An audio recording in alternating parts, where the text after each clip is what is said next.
1%, what do you think is the best plan of action? Like, what's the best thing to do to prepare? Do something. I mean, you're going to have to, I have published, all of my books are about survival and preparation, okay? Sure. If folks, you want to do something, you can go to my website, yowza.com. There's a lot of information there. I'm doing survival wellness advocacy for people who want to have a survival vocation that will make them worth their weight in beans to a survival community. I talk to survival issues all the time and what people have to do. All right? And it's, the thing is you're looking at a tribulation of 7 to 10 years. Right. And so going out and getting a 3-day supply of water and flashlight batteries ain't going to cut it. It ain't going to cut it, no. All right? No so, way. I just published God's Mission and Planet X. Because the first thing anyone who writes on the topic and has any serious gravitas is going to tell you is that you got to get right with God. Of course, then after that, they're like comedians who forget the punchline to their joke. And they just leave you hanging there. So I went ahead and answered that question, at least from my own personal perspective. But that's really the first thing you have to do is you have to decide, you have to accept responsibility for the information and the knowledge. But, think about Noah and the flood. That's an excellent story. Because every time I've talked to a whistleblower, every one of them says the same exact thing. It's like it's stitched into their brains for some reason. They all say, now I know how Noah felt. All right? Now, we all know the biblical story. Noah spent 100 years telling everybody this was going to come. And what did they do? They laughed at him, went up to his wife and said, hey, your hubby is one short of a six-pack. He's not the brightest bulb on the tree. All that kind of nonsense. Then all of a sudden, here comes the water, and guess who is beating their fists on the hull of the ark? Like that. Let us in. Ready for that conversation. Right. Okay? Did Noah open the door? No. Now, why don't you guys, let's see if you can, there's a right answer to this question, and I will tell you, only 1 in 10 will get the right answer. Why did Noah refuse to open the door of the ark to all these yutzes out there that had been mocking and ridiculing him, and now they're banging on the hull, treading water, and pleading for their lives, and he doesn't open the door? Why? Because they were assholes. They weren't smart enough. They didn't want to restart the planet with those types of people anyway. Right. Bingo! The 1 in 10. All right. Look, here's the full answer. Okay. I like the first one better though, personally. But they're assholes. Like afangu you. And but look, Noah was the naval architect, commander, and master of a vessel charged with the restoration of terrestrial life on the planet following a global catastrophe. Now, I'm sure when Noah's sitting in the ark and he's hearing them go, "We're ready for the conversation, Noah," okay, and he's not opening the door, I'm sure that man cried. He cried he had humanity in his soul. But he couldn't open the door, because if he did, I'll tell you what would happen over the course of the following 4 days. If he opened up the dark and let him in, on day 1, everybody would be singing his praises. Noah the magnificent, Noah the wonderful, Noah the wise. Day 2, they would form a committee and elect a new captain of the ark. Day 3, the new captain of the ark would throw Noah and his family overboard for sedition. Day 4, the ark would burn and sink, and the mission would fail. Okay? In other words, if you're not prepared for what is going to happen, you're a loose cannon on deck. Yep. And you're most likely going to turn into some freakazoid monster. All right? That's the reason why the people that I see preparing, frankly, have been aware of what's coming since they were children. Yeah. All right? I call it awareness, but it's really a long goodbye because they have been mourning the end of life as we know it for the vast majority of their lives. And most of them are in their 40s and older. Okay? Yeah. Right. So you have rare exceptions, you have younger ones, and whatnot. But the thing is, most people, all right, who survive this, the ones who the elites, they're going to be in their deep underground bunkers. I can tell you, when you start seeing Gulfstreams and Lear jets and all forms of private hot rods littering the tarmac at Denver International like a bad case of the measles, dying time is near, they're going to the bunkers, all right? And but they're worried about it because this new sinkhole phenomena is something that's come up since they did all of their planning. And their bunkers are nice, snug, and safe, but if a sinkhole opens up under a bunker, doesn't matter. It's gone. It just falls right through. Boom. Crushes. And so I don't think the elites are going to do as well as they thought. Like the Nazis love to say, nothing ever goes according to plan. Right. And that'll be the case for them. I think by and large, those on the surface will have about as much chance of surviving as those below. Obviously, you live on a coastline, you live on a major fault line, you live next to a volcano. Hey, you know what they say in the 3 golden rules of prime real estate: location, location, location. Everyone that's living along coastlines, and that's the majority of humanity, that's what's going to, on the initial events, that is going to be the big killer. Right. And what about, you bring that up, what about like the fracking areas and stuff? Are those going to be affected a little bit more now? Man, that is a heart pain for me. I look at a combination. The natural disasters are bad, but I mean, they pass. Okay? Right. You know, and earthquakes kill, but actually it's buildings that collapse in earthquakes that kill. Yes. All right. Between the nuke plants and the nuke plants. I mean, the industrial accident scale is going to be simply horrific. It's like death by design between actually the fracking, the nuke plants, and GMO. Those 3 things are going to kill millions and millions of people. The fracking, the well casing, concrete well casings have, on a best case scenario, a 30-year lifespan. A small percentage of them actually fail the first day the well goes active. However, you have something like the New Madrid, San Andrea, they go off, and they go off big. That's kind of everywhere in the country they're going to feel it.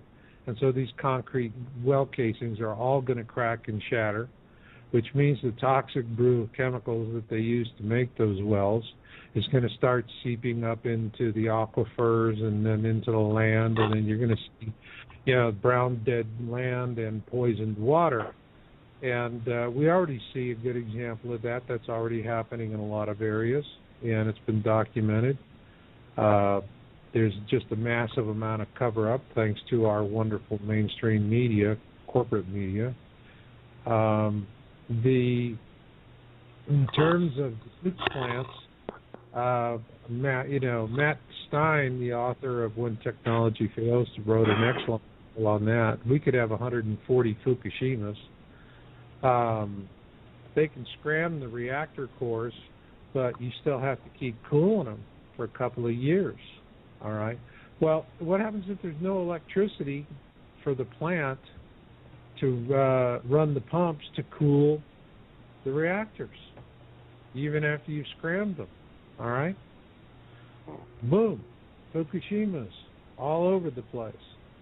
So we're going to have massive numbers of radiological disasters. You don't want to live with, you want to know where nuke plants are, where the prevailing winds are, and you want to be somewhere else. Fracking, I think future generations are going to remember Tom Ridge as the Mangala of fracking death. Pennsylvania used to be one of the prime areas, actually. I used to recommend, when I first started doing this, I do what's survival relocation analysis. I have webinars I do. You can find them on my website. And help people with trying to figure out where the heck they got to bust a move to. And I used to have a lot more choices before fracking, but my God, places like North Dakota, forget about it. Pennsylvania, forget about it. New York, forget about it. Entire swaths of land that would have actually been sustainable now are just going to become industrial wastelands, poison lands, death lands, and they'll be that way for 100 years until Mother Nature can clean up the mess. Well, that's not good. I'm in Pennsylvania. Well, Yeah. Location. Yeah, I'm in Maine. Me and Chris. Maine's a lot better. I want to get to Maine.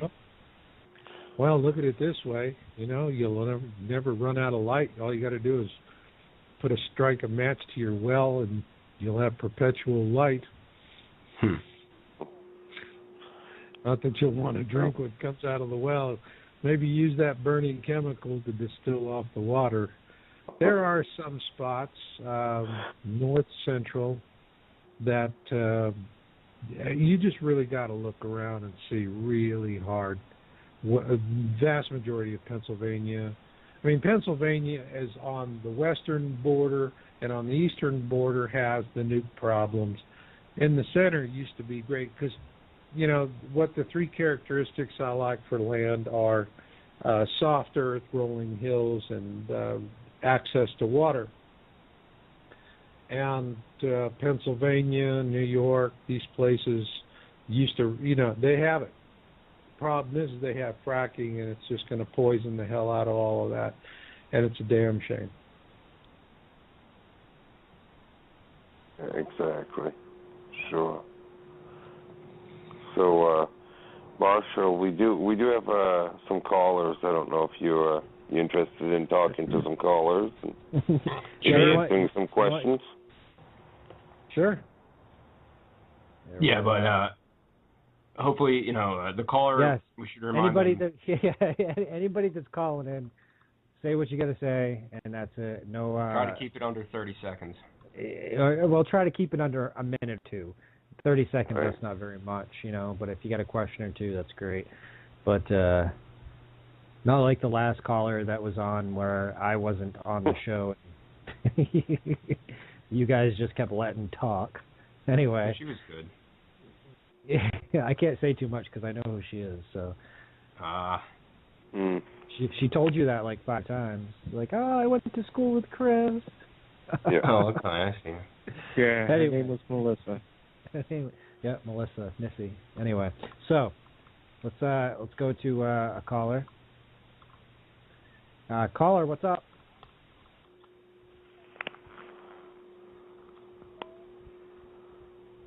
Hello. Hey, man. Anybody there? Hello? Maybe he was just calling to listen. Maybe It's a just 50-50. Calling in to listen. I know, man. People call in because not everyone can get the show on their cell phone. Only certain people, like with iPhones or whatever. Some people actually have to call into the show if they're using their phone. But all right, we'll try another one. See if this is someone listening or someone that actually wants to talk. Hello, caller. Hey, I had a question for your guest, right? Someone just got a question. This sounds like Matt. Yeah, it is. Hey, Matt. Hey, I've actually had a couple of questions for him. Shoot, man. All right, here we go. I was curious what his thoughts were on the whole, Jade Helm pertaining to Planet X, and in the aftermath, after the flyby, what he thinks about the world's militaries. Will there be a world war and a battle for power in the aftermath? I mean, I just don't see China, Russia, and the United States getting along. So I'll take his comments on that off the air. Thanks, guys. Awesome, man. Thanks for calling. Okay, thanks. Hey, good questions, caller. I think Jade Helm is. I think the purpose of Jade Helm is to actually have a pretext for creating FOBs, forward operating bases, for when martial law is declared. Right. And martial law could follow on shortly afterwards. You know, what you're seeing is, and also, I think Jade Helm is not, it's going to be extended into October or November. They'll drag it out because what they're doing is on all of these Walmart stores, they've got all these shipping containers behind the store, and they're empty because that's what they're going to do. They're going to take everything out of the stores and put them all in the shipping containers. And but what they're doing on the inside, and I'm seeing from stuff that's being released, they're really, really revamping the inside. And people have to understand that the Walmart's ordering system, their inventory ordering system, is integrated with the DoD. It's perfectly seamless. So they can go into these stores, go into their back office computer systems, and they can order military strikes, bullets, MREs, anything they want, because it's all tied in. And it's you know, Jade Helm is they're getting it all set up, they're getting it in place, but also you look at what they're training. The training is going to be principally at night, and they're going to be seeing how stealthy they are in going into neighborhoods undetected. And so one of the things that they're asking local police departments to do is to share with them people calling in and reporting strange behavior in the neighborhoods. So also the fact that they have designated Texas and Utah as enemy states, I think is very serious, because you have in Texas, it's a gun state, it's very patriotic. It's also one state that has the right of secession.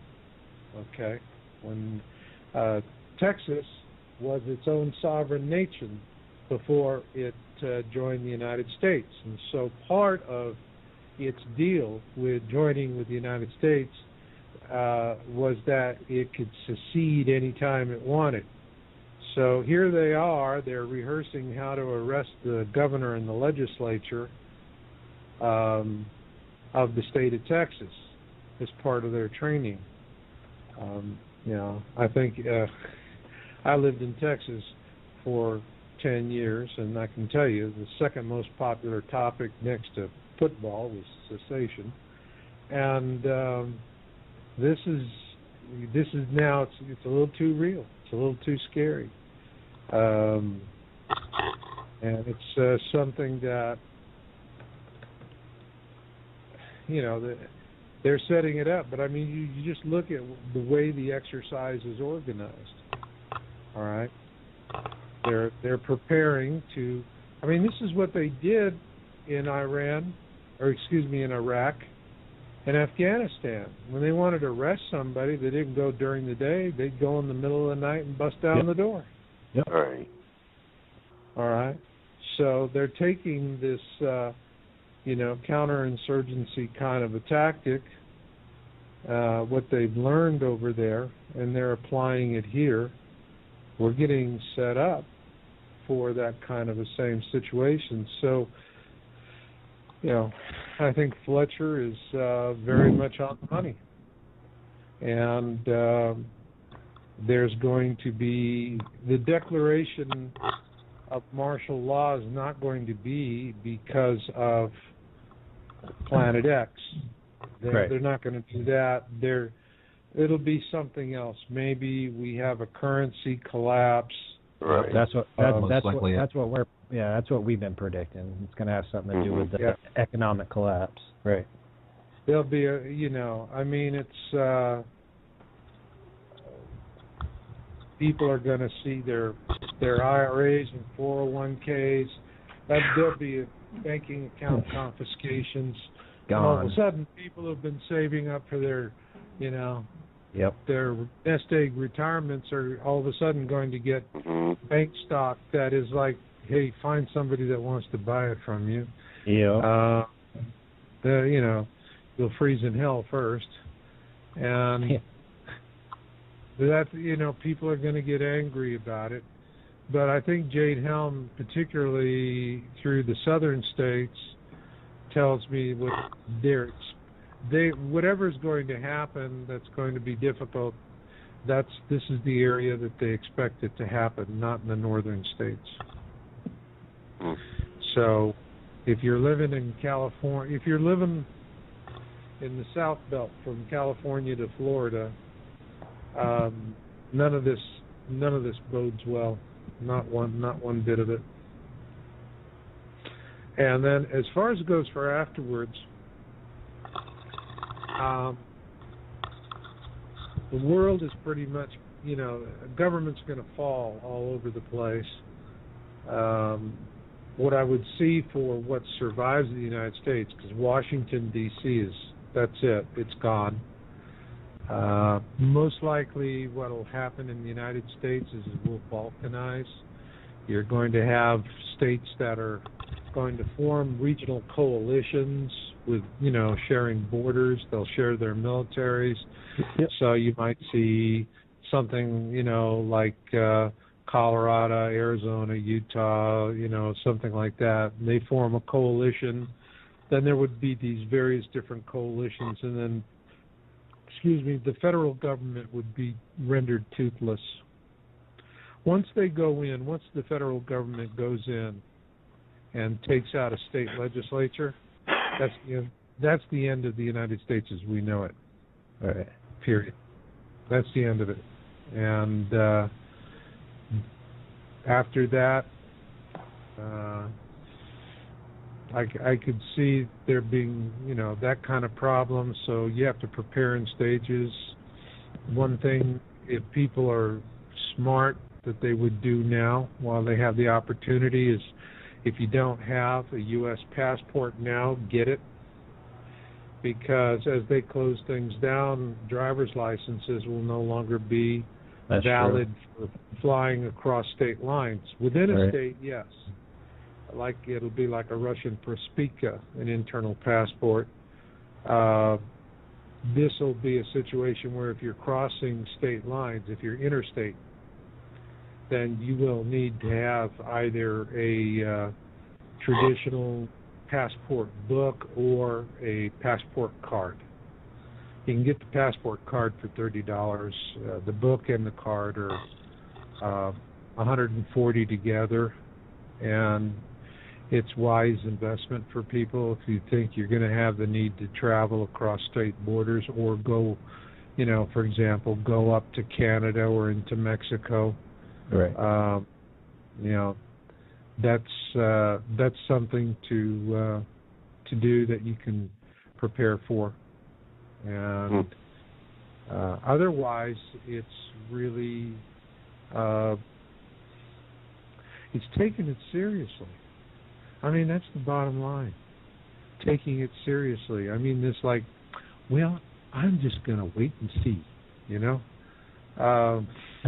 Yeah, good luck with that. Yeah. Good luck with that. Good luck with that, because I got news for you. It's going to be like a nasty game of musical chairs when everyone looks up in the sky and they're seeing this system for the first time, and they're all pointing up, and they're pooping their collective pants and going, Harriet, you ever seen anything like that? And like the movie you know. Independence Day. Yeah. When the Anunnaki come, it'll be like that. City ships hovering over our capitals. They're coming for gold. We use aluminum for our weather modification, geoengineering efforts. The Anunnaki use gold. The flyby is going to be hard for their planet as well. It'll tear great holes in their atmosphere, so they have to restore that with gold. So they're going to leave the planet with a lot of gold. They're also going to take a lot of women for slave breeding programs, and we're not going to like that very much. So, no, certainly. It's not going to go over well with the folks back home. Let's put it that way. It is going to be a time of extreme hardship. But also, for years, I've been talking about this I published my first article, all right, in January 2002, or 2001, I think. I've been talking about it for a long time, and it's coming, okay? There's a dark cloud coming, but I'm kind of more focused right now on trying to find that silver lining.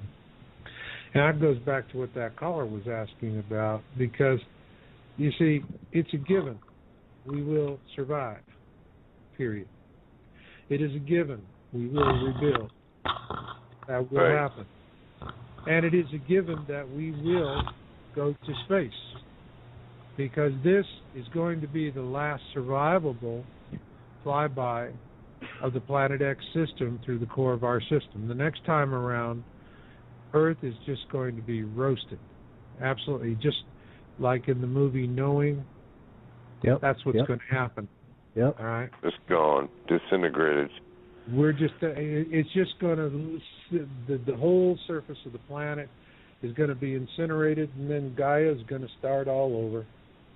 And then there will be a whole new, it's going to be a whole new kind of thing. Someone else is going to be the top dog. Ain't going to be us. That means we got to get the heck out of Dodge. That's the reason why they're spending so much money and working so hard on finding extra solar. On getting out of here, sure.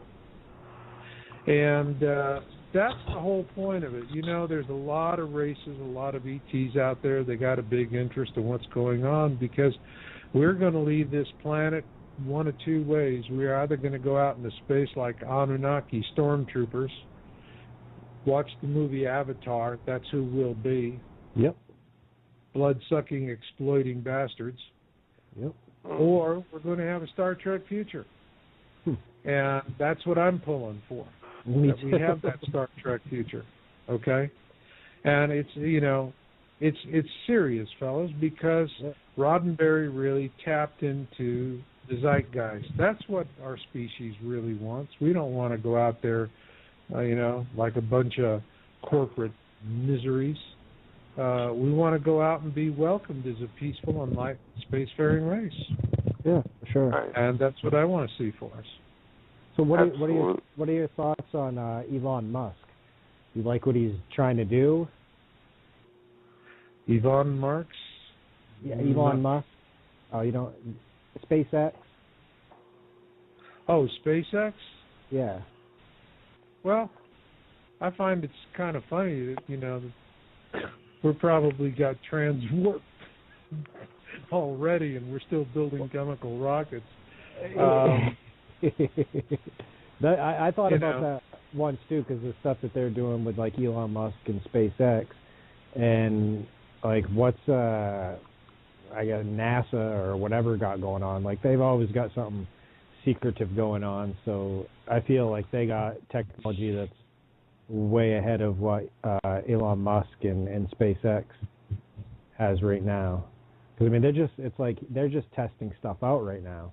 I mean, he wants to send people to Mars and stuff like that. But it seems like the stuff they're testing out there, it almost reminds me of back during the Nazi days when they were testing out rockets and they were flying all over the place and not getting where they were supposed to and stuff. So, I mean, I commend him for the work that he's doing. I think it's a good thing. I think he's got a lot of great ideas. But I think the technology is already out there, and he maybe might be a little bit behind on some of the secret technology that they have that they haven't really showed us. So, well, I think what they're doing right now is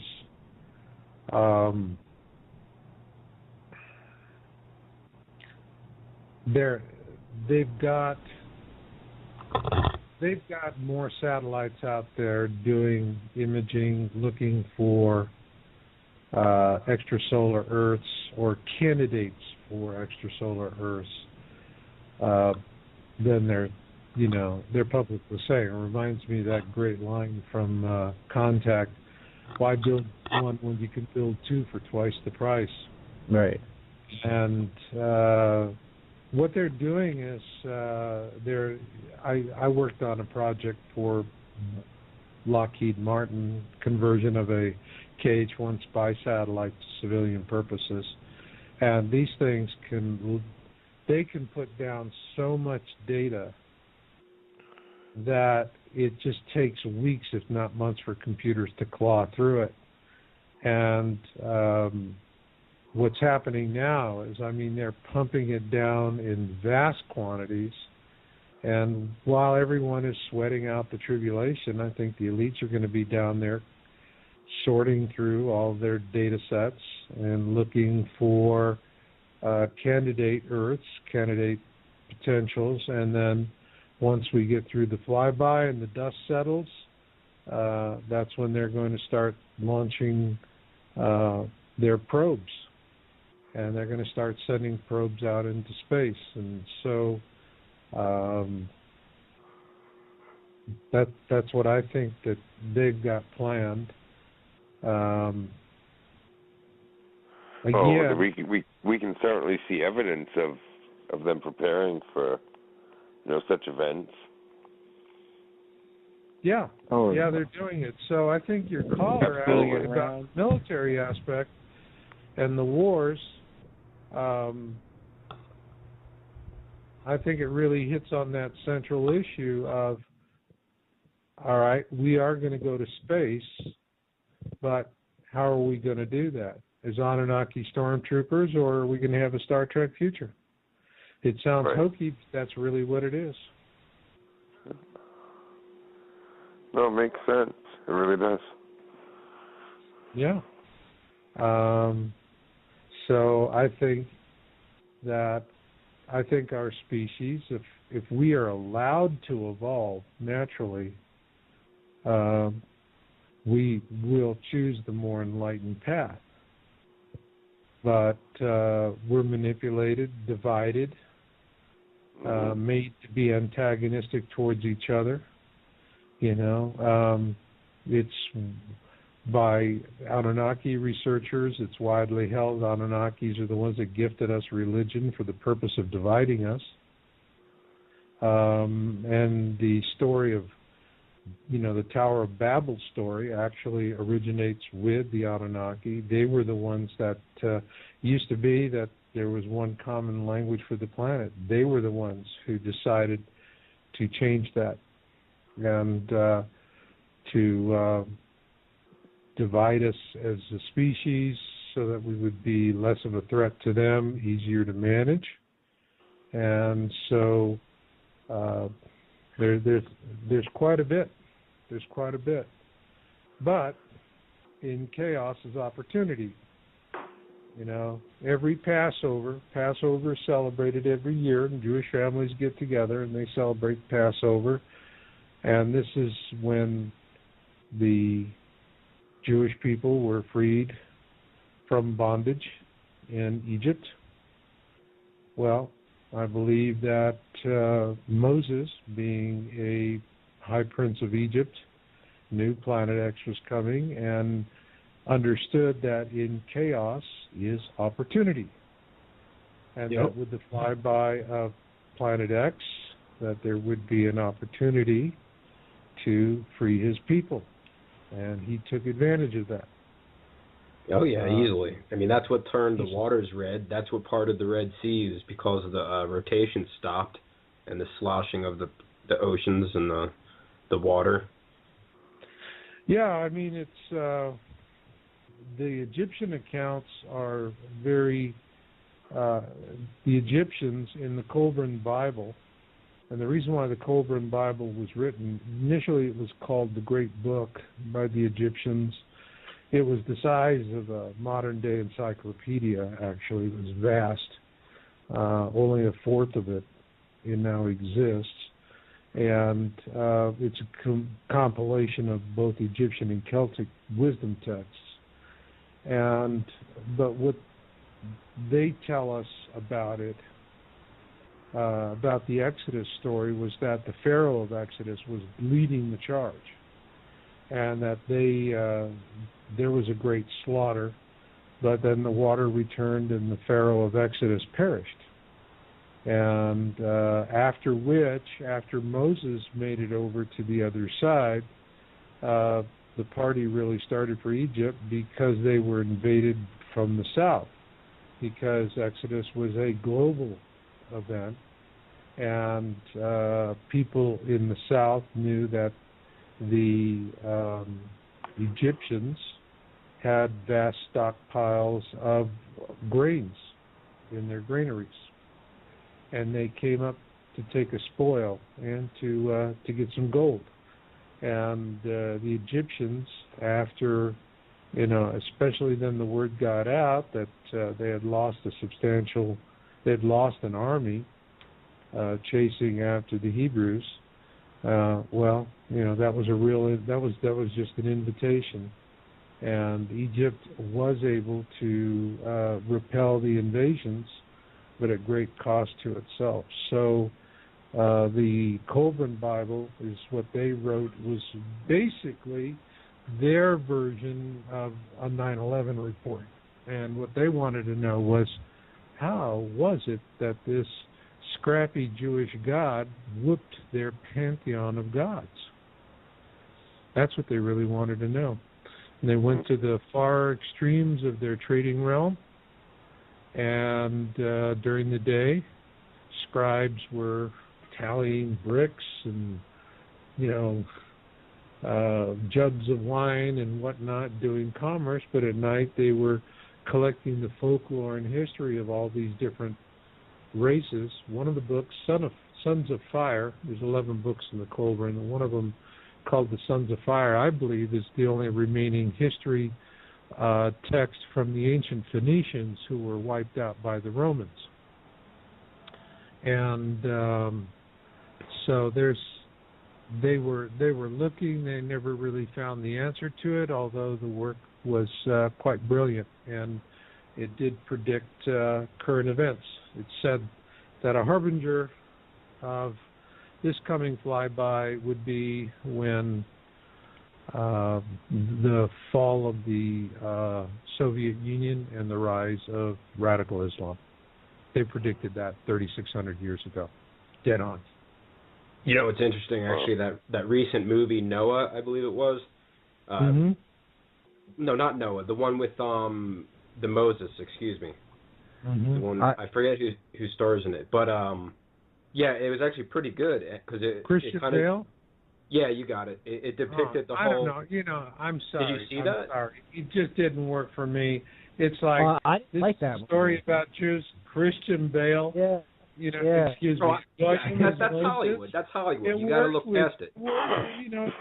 It worked really good. It's just Christian Bale. I love Christian Bale. He's a fabulous actor, but he just didn't work. He doesn't come across as a nice Jewish boy. I'm sorry. Right. I watched like half of that movie, and that it depicted the whole Planet X thing quite well, as though the person who made it knew that Planet X is what caused the whole thing to begin with, and especially the part with the Red Sea when it parted. That was wonderful. That seemed just as though that seemed very accurate as far as the tide going very low and being to the side. I thought that was excellent. I thought that was, it was excellent. There was, and it was really true. Moses tends to be glorified, but he was one kick butt of a military general. Yeah. I mean, he was ruthless.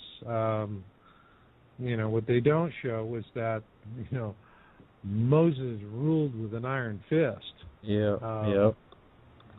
So, we tend to romanticize, but still the same. I think Moses he understood what was going to happen, took advantage of it. He was a brilliant tactical commander. And the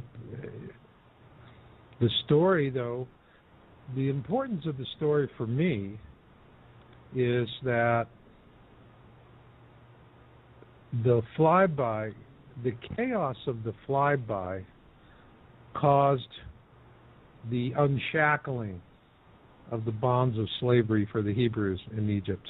Okay? Well, on a grander scale, we could unshackle, with this flyby, we have the potential to unshackle the entire species. All right? I think it's worth it. And, if we don't, because the elites are going to, they're going to come up from their underground bunkers and they're going to offer trinkets. It's like the Indians selling, for a handful of baubles, they sold off an island. We call it Manhattan. All right? And that's what's going to happen again. And if it happens that way, then we're going to be consigned to countless generations of slavery, fellas. It's going to be bad. And I have a personal interest in it because I, like the majority of human beings on the planet, I do believe in reincarnation, and I sure as hell don't want to come back into a slave world. You want to see what the elites want for us? You want to see what the elite vision of the future is going to be? Hunger Games. Yeah. Right. Hunger Games. Go watch that. That is their vision of the future for us. I believe it. When an elite dies, where do you think they'll be reincarnated to? Who cares? As long as they're not near us, who cares? Another planet. Yeah. I don't know. With a lot of fire on it. It's like, it reminds me of that great in the beginning of Fiddler on the Roof, and they're in this little Russian shuttle in Russia, and everybody runs up to the rabbi and they say, "Rabbi, is there a proper blessing for the Tsar?" The rabbi thinks a bit and he says, "May God bless and keep the Tsar far away from us." I think it's the same thing. Personally, I think these people are going to become living anachronisms. And that would be a fitting fate for them. Well said. I have a lot more faith in human. See, everybody sees all the doom and gloom and all the bad stuff because, first off, it's sexy. It sells movies, Yep. Yeah, right. Who wants to go see, we're going to have an enlightened world? That sucks. Give us Mad Max, Thunderdome. 2 men enter, 1 man leaves. Well, that's sexy stuff. It keeps you on cable for 25,000 years. But really, once the elites are no longer able to keep us divided and we can actually talk to one another, some pretty good things can happen. I have more faith in our species. Yeah, they're the people that are, and they're always going to be the good, bad, and the ugly. But I think there's more good people out there than we think. The problem is bad people have megaphones. Yeah. The good people are just quiet. Yep. Yep. enduring. Mm-hmm. But I believe the good folk are going to understand. This is our chance. They're going to understand it's our chance for freedom, and so I look optimistically in the future. I mean, let me put it to you this way. Imagine a world where there is no more special interest in their government goons that'll go into these guys that create create free energy devices or things that'll cure cancer or anything else that's a challenge to these big financial interests who have the government in their pocket. The government goes out and does their dirty work for them. The FBI goes in and will arrest these people and seize their labs for no other reason than, oh my gosh, a special interest is upset with you. What happens when there are no more government goons who can go shut these people down? And all of a sudden, we have a nation full of Nikola Teslas that are actually free to do beautiful things to help humanity. Yes.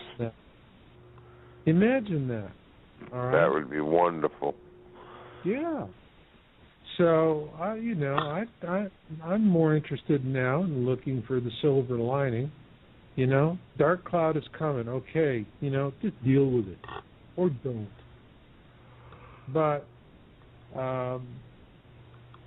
we do have an opportunity to do some great things. And the potential is there. The potential is there if we are willing to pay the sacrifice.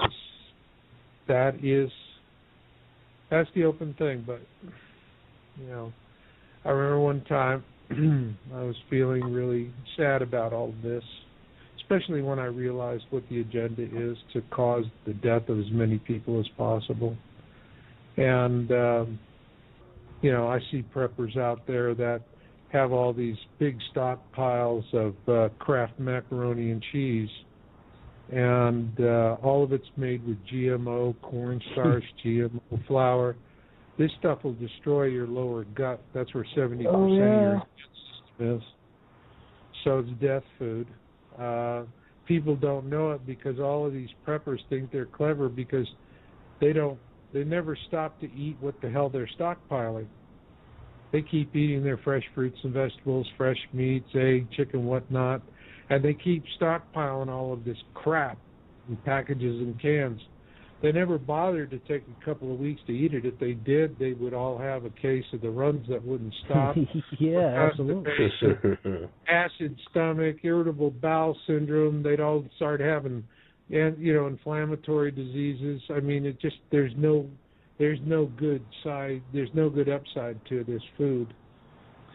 And but they don't know it because they're so busy being clever, sticking it on the shelves so that they go, looky what I got, and this whole notion of, well, yeah, it's GMO, but when you're starving to death, you'll be glad to have it, not likely, because you'll be dead from some sort of communicable disease before then, after your lower gut has been totally destroyed. There's things that people have to do to start planning and preparing, and it's like everyone's looking for someone else to show them what to do. Go show yourself. Be a majority of one. Lead yourself. Right. Yeah. Right. Everybody Absolutely. wants somebody else to make the decisions for them so that they can turn around and hang them for a bad decision. Right. No, you could take some initiative. That's right. Absolutely. The ancient Egyptians are very clear. They say the stout-hearted will not go down to destruction, and I believe that. Oh, sure. Oh, absolutely. Marshall, listen, we went a little past schedule here, so we're gonna go ahead and wrap up the show. If you want to, plug your site and plug any of your books, anything you want to get out real quick, and. Sure. If you just go to my site, yowza.com, YOWUSA.com. You can also find it at marshallmasters.com. There's 2 L's. And everything, that's your portal, everything you're going to need, books, knowledge, most everything I do, I give away for free. Always have. Oh, nice. If you click on, up on the top, you click on videos, that's the first link. There's a series of videos, but the first link that says video, when you click on that, it's a 100-minute immersion crash course into Planet X, and it's the equivalent of about 4 years of personal research compressed into 100 minutes. Awesome. Oh, nice. Nice. Very cool. That's great. Perfect. So, well, man, we appreciate you coming on the show. yes. And taking the time to go over those things. And What? yeah, man, we love talking about this kind of stuff. So we'd like to get away from the politics and stuff here and there, you know. Yeah. It seems that our listeners like to hear this stuff more anyway, so it kind of works out for everybody. Plus, it's important. It's important stuff. It's not like it's not important. Stuff people need to know. Yeah. Yeah. But again, you know, always remember, people cling to the bliss of their ignorance like jealous lovers. Oh, of course, yeah.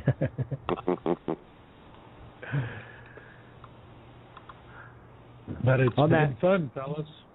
Absolutely, right. man. Yeah, it's good conversation. Heck yeah. Mm-hmm. All right.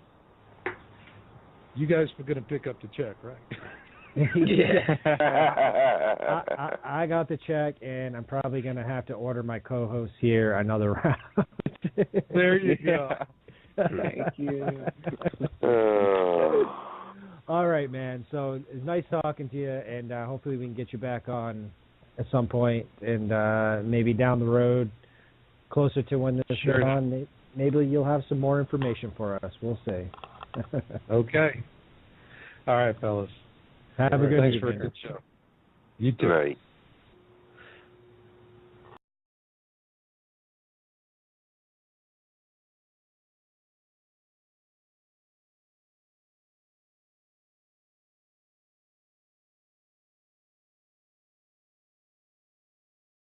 Gravitas is going to tell you is that you got to get right with God.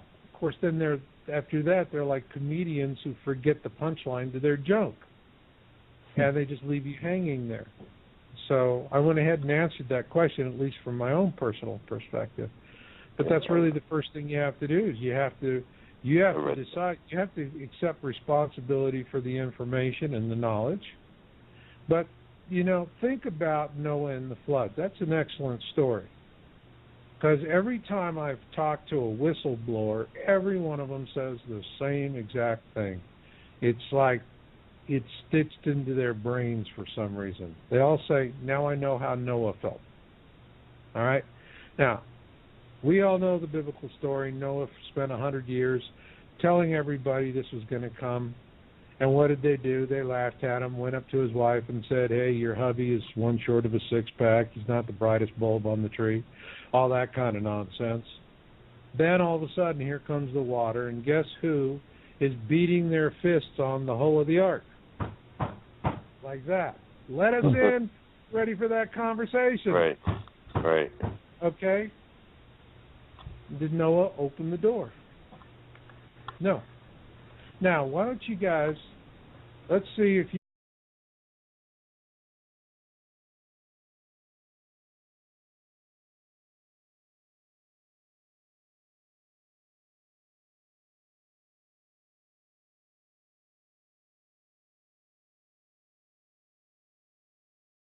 what do you think is the best plan of action?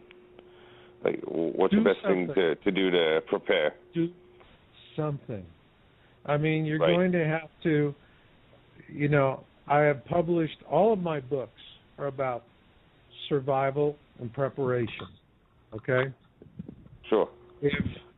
If folks, you want to do something, you can go to my website, yowza.com. There's a lot of information there I'm doing survival wellness advocacy for people who want to have a survival vocation that will make them worth their weight in beans to a survival community.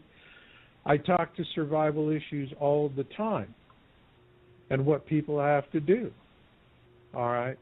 And it's, the thing is you're looking at a tribulation of 7 to 10 years. Right. And so going out and getting a 3-day supply of water and flashlight batteries ain't going to cut it. It ain't going to cut it, no. All right? No so, way. I just published God's Mission and Planet X. Because the first thing anyone who writes on the topic and has any serious door, because if he did, I'll tell you what would happen over the course of the following 4 days. If he opened up the dark and let him in, on day 1, everybody would be singing his praises. Noah the magnificent, Noah the wonderful, Noah the wise.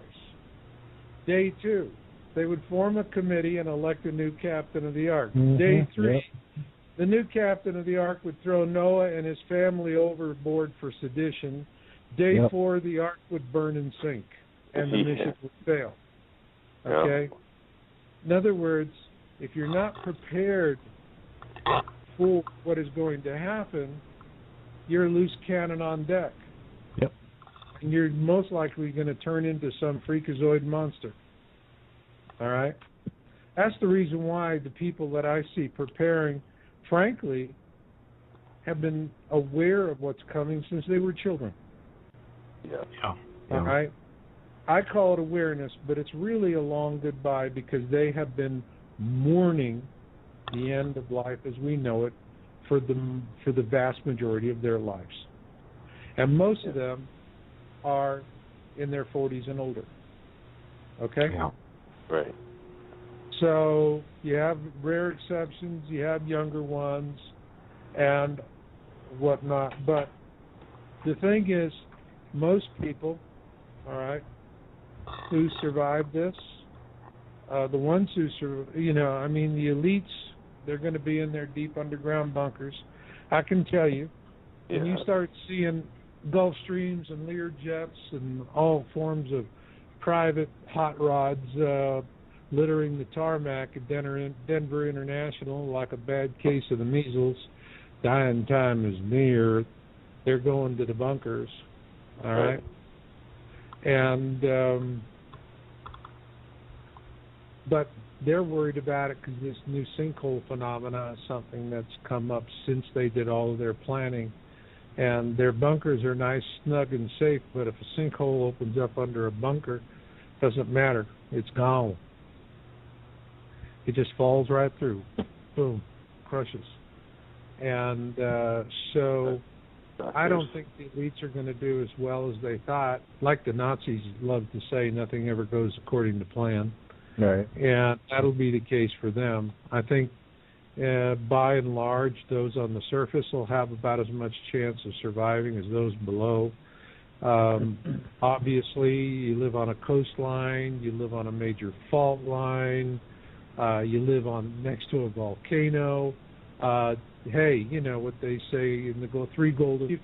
there's a right answer to this question, and I will tell you, only 1 in 10 will get the right answer. Why did Noah refuse to open the door of the ark to all these yutzes out there that had been mocking and ridiculing him, and now they're banging on the hull, treading water, and pleading for their lives, and he doesn't open the door? Why? Because they were assholes. They weren't smart enough. They didn't want to restart the planet with those types of people anyway. Right. Bingo! The 1 in 10. All right. Look, here's the full answer. Okay. I like the first one better though, personally. But they're assholes. Like Afanguyu, and but look, Noah was the naval architect, commander, and master of a vessel charged with the restoration of terrestrial life on the planet following a global catastrophe. Now, I'm sure when Noah's sitting in the ark and he's hearing them go, "We're ready for the conversation, Noah," okay, and he's not opening the door, I'm sure that man cried. He cried for. He had humanity in his soul, but he couldn't open